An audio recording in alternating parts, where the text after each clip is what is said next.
today, ladies, because we have flus on the go, and I know I don't want to pass mine around. Thank you so much for having me here today and for listening to my message and story. Enloe is an amazing place for encouraging women, and I've been a member for a very, very long time. So I'm a sticky note manager. I don't know how many are in the room here, but that's me. This morning I just want to start out by telling you a little story about last year, a year ago, I went to Portugal on a vacation with my family. So think back if you want to and absorb the sun that I'm seeing in this particular situation. I'm out. I'm going to need some tissues too, actually. Run to my purse, excuse me.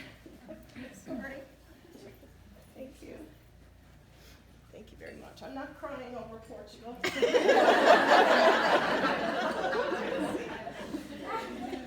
Although maybe if I thought about it a bit more.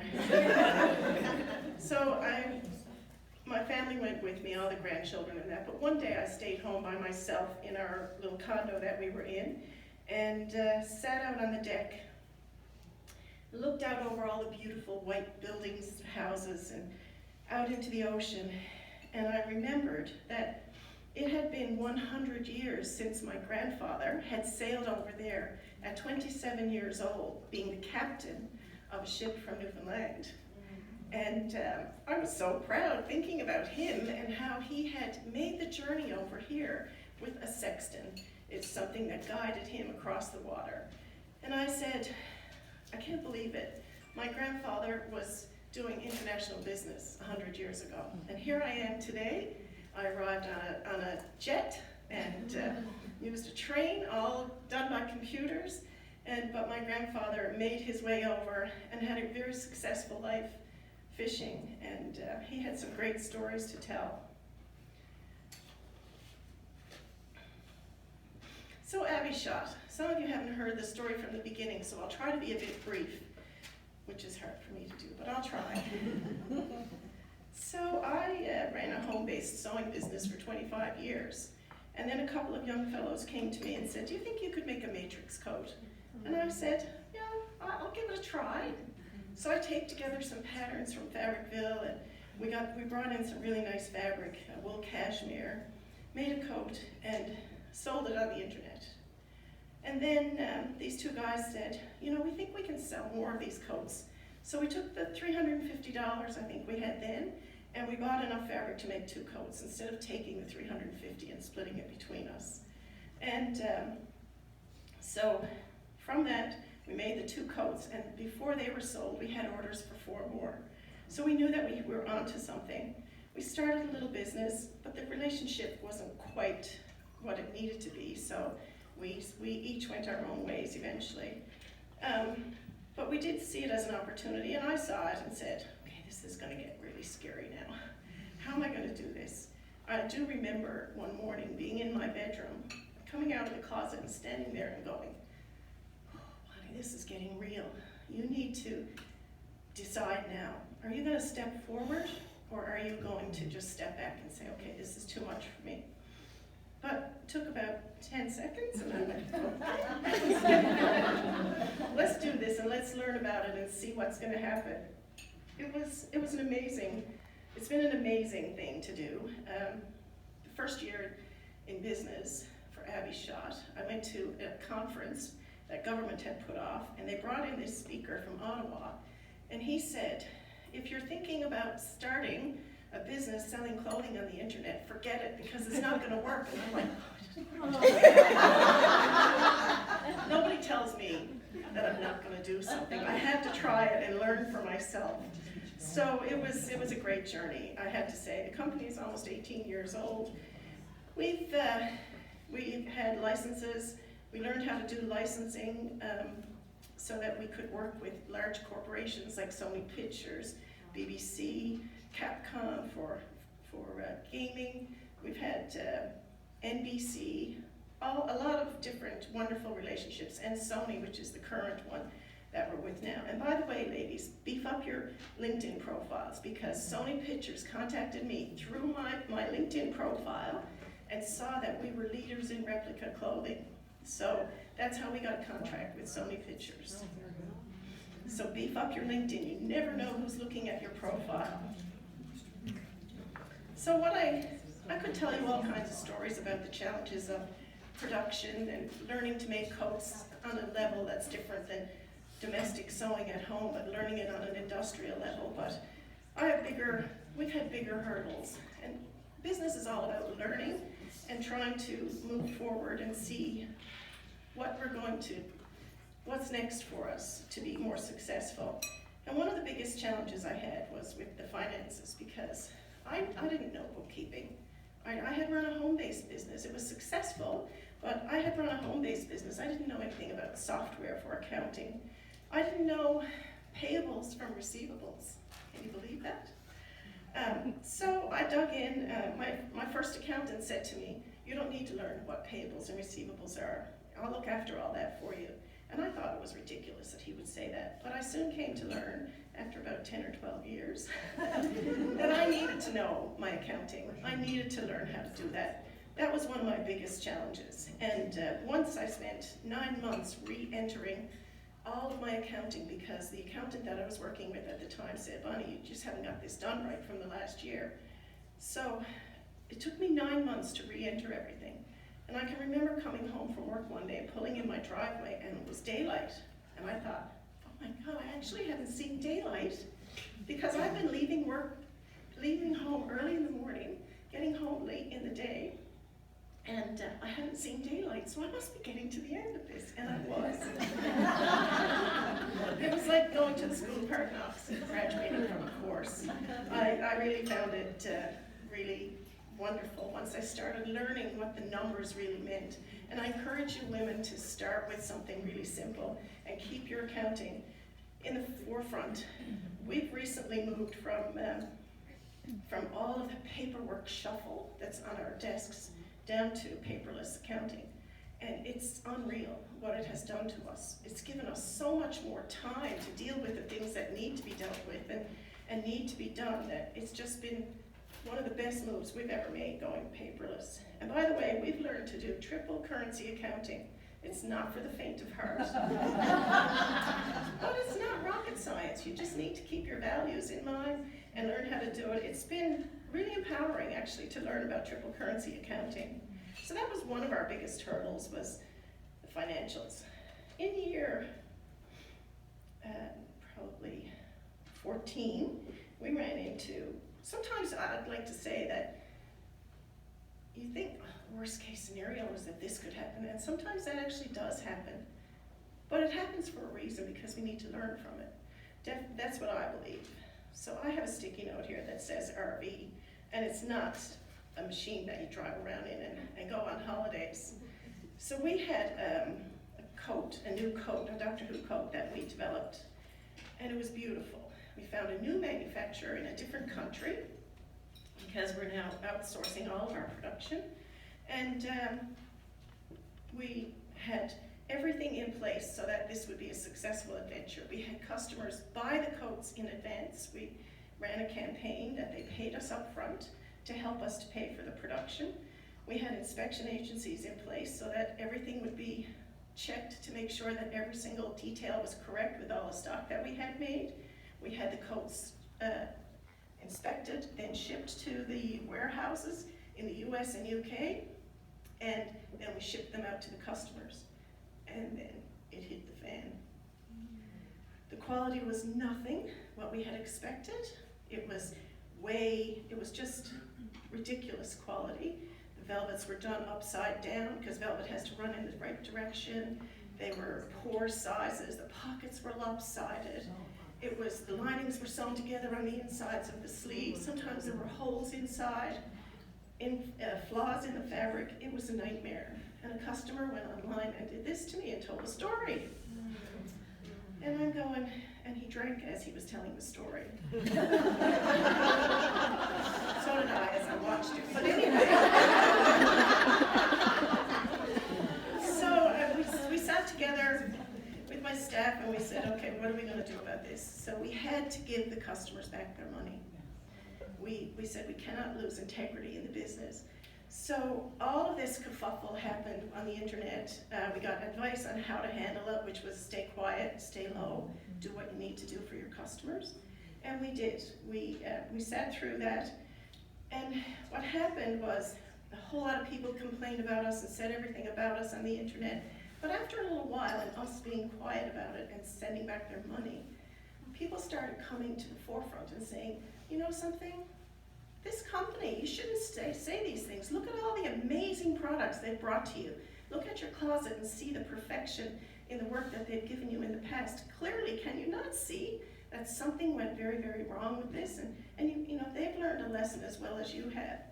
So, and then it was really beautiful. We started actually getting, I call them love letters, because people were sending us these beautiful emails about the quality and how their coats actually make them feel when they slip their arms into it, and what the top stitching was like. They just absolutely helped us to really, really revive ourselves again, because we were ready to shut it down.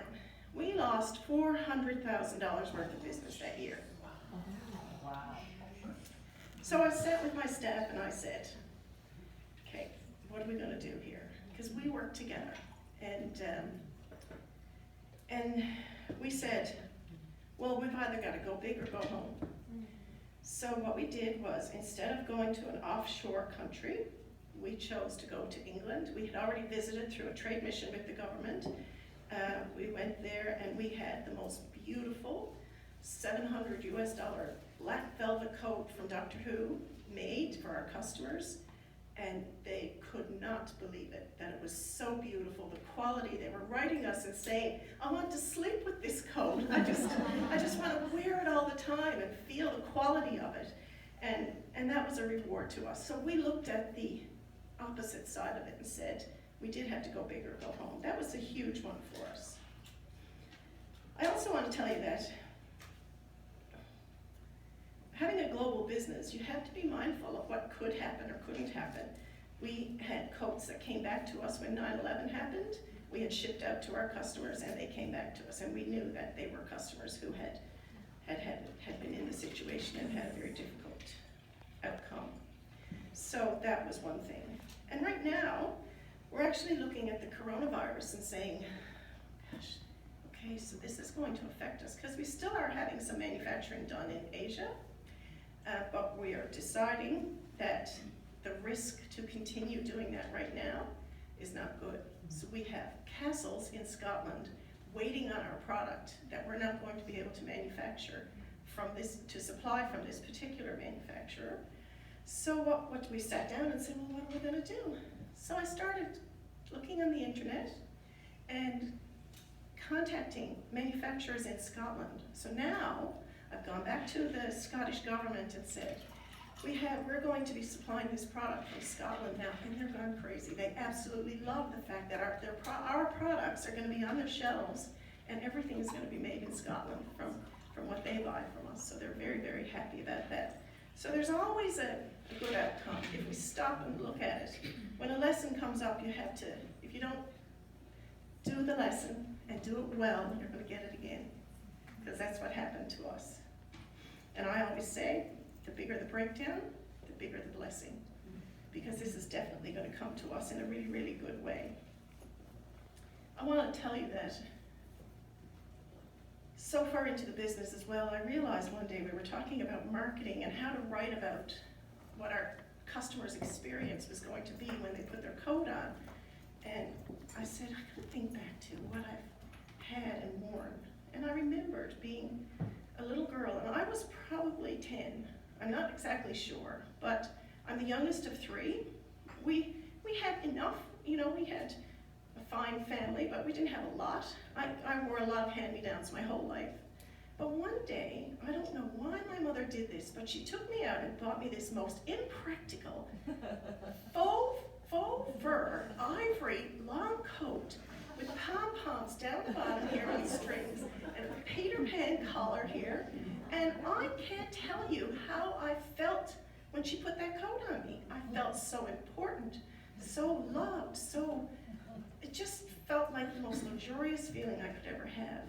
And we talked about it at work and said, we're creating that feeling for our customers they're able to tap into their inner heroism, and that's what people were saying back to us. It was great memory. I just thought I'd share that one with you.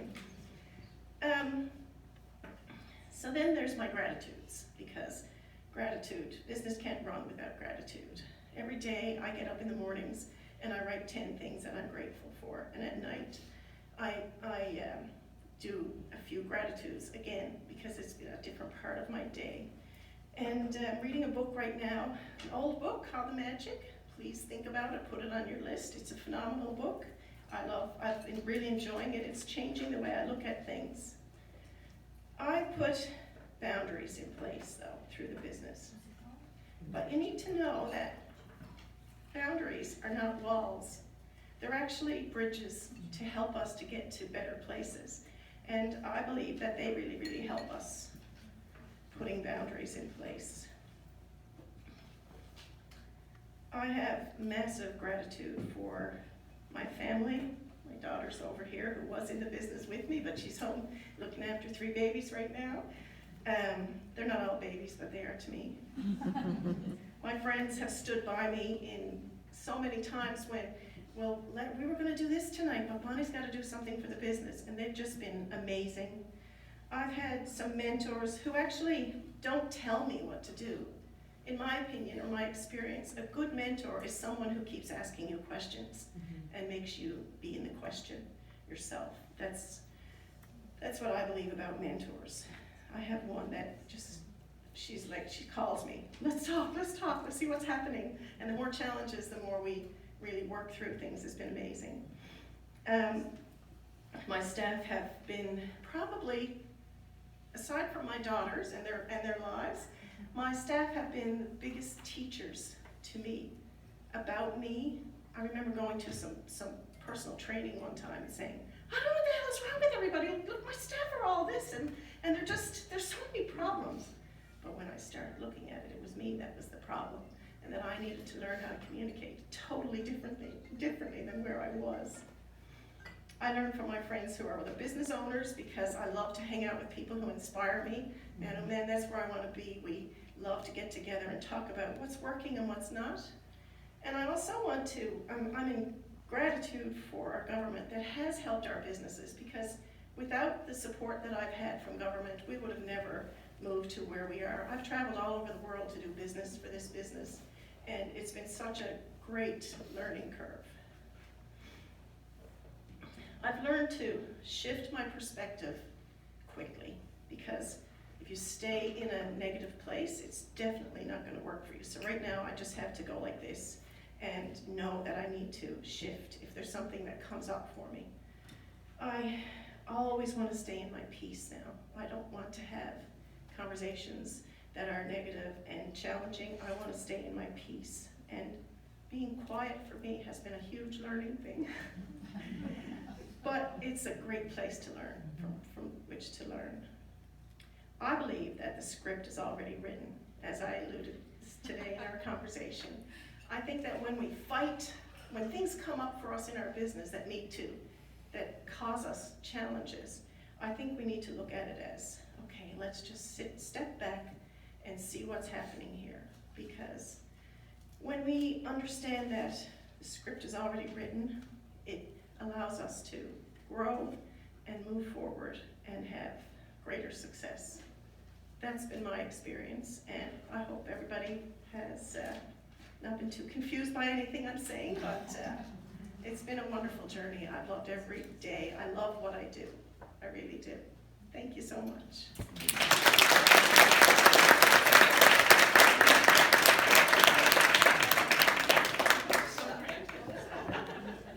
Well, wasn't that inspiring?